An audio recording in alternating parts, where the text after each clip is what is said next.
చేస్తా ఉన్నారు. ఈ 10 మంది కన్యకలు ఏం చేస్తా ఉన్నారంటే పెళ్లి కుమారుని గురించి ఏం చేస్తా ఉన్నారు, ఎదురు చూస్తా ఉన్నాడు. ఎప్పుడు వస్తాడు ఆయన, వచ్చినప్పుడు ఏం చేయాలి, వీళ్ళు ఎదుర్కోవాలి, వచ్చినప్పుడు ఎదుర్కోవాలి కాబట్టి వీళ్ళు సిద్ధంగా ఉన్నారు. ఈ లోకంలో కూడా మనం యేసు ప్రభువాన్ని నమ్ముకున్నాం. యేసు ప్రభు ద్వారా మనకు రక్షణ అనుగ్రహించబడింది. మనము ఈ లోకంలో ఉండేటటువంటి స్థానం అనేది కాదు. మనం ఎక్కడి వారము, పర సంబంధులము అనేటువంటిది బైబిల్లో మనం చూస్తా ఉన్నాం. మనం పైవారం అని బైబిల్లో చూస్తా ఉన్నాం. ఈ లోకంలో నుంచి మనం ప్రత్యేకించబడ్డాం, లోకం నుంచి మనం సపరేట్ చేయబడ్డాం.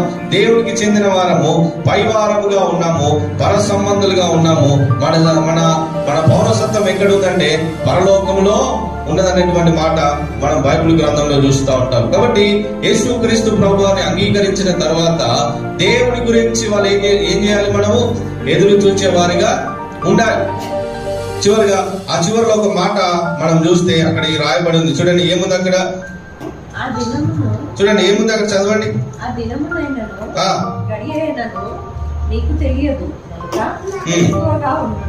ఏముంది అక్కడ, ఆ దినమైనను ఆ గడియ అయినను మీకు తెలియదు కనుక మెలకువగా ఉండేటువంటి మాట మనం చూస్తా ఉన్నాం. ఆ దినమైనను ఆ గడియ అయినను మీకు తెలియదు.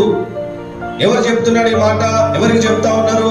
ఇక్కడ ఉన్నటువంటి ఈరోజు వాక్యం వింటున్నటువంటి మనందరితో దేవుడు మాట్లాడుతూ ఉన్నాడు. దేవుడు మాట్లాడుతూ ఉన్నాడు. ఏంటంటే ఆ దినమైనను ఆ గడియ అయినను మీకు తెలియదు కనుక మీరు ఎలా ఉండాలి, మెలకువగా ఉండాలి అనేటువంటి మాట జ్ఞాపకం చేస్తూ ఉన్నాడు. ఏ దినం మీకు తెలియదు అంటే ఏ దినమున పెళ్లి కుమారుడు వస్తాడో ఆ దినం మీకు తెలియదు. ఆ 10 మంది కన్యలకు ఎవరి గురించి వెయిట్ చేస్తా ఉన్నారంటే పెళ్లి కుమారుడు వస్తాడు, ఆయనని ఎదుర్కోవాలా అనేటువంటి ఆలోచన కలిగి వాళ్ళు ఏం చేస్తూ ఉన్నారు, ఎదురు చూస్తా ఉన్నారు.